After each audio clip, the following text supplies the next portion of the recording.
Are you ready to receive new truth?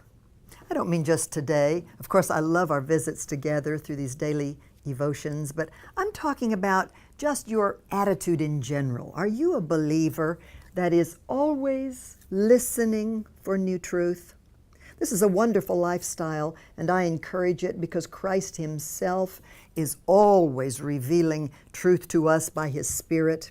Let me read you a couple of verses from the Gospel of Luke, chapter 5. You've heard this, and let's just discuss it for a bit, beginning at verse 37.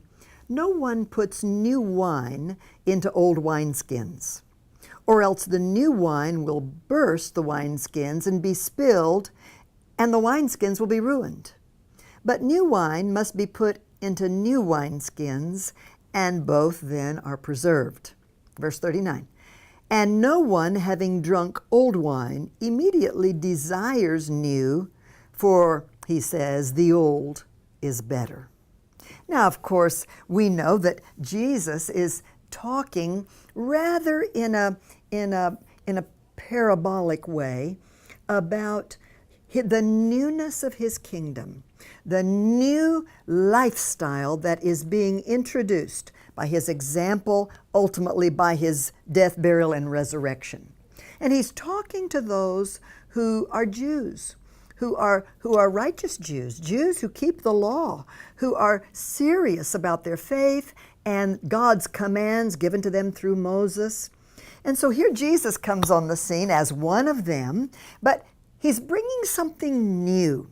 He's bringing something that many of the Jews of His day just couldn't quite accept. So He's trying to show them the law served its purpose. The ways of the old prepared us for where we are today. But if you're going to receive the new, you have to be willing to let go of the old. Now, for we who are talking today, how do we apply that? Well, probably you are not from a Jewish background. I know we certainly are not. We would be among Gentiles as far as our roots, our faith. But how do we apply the principle that Jesus is teaching? I suggest that we who know Christ, we who have studied His Word, we who have been involved in Christian living, maybe for many years, we have to have an attitude that allows us to continually listen for the new. Religious tradition is just as mean today as it ever has been. It is just as limiting. It is just as contrary to the freedom in Christ as the old Jewish traditions were, in contrast to the new life that Jesus introduced. So let me just challenge you today.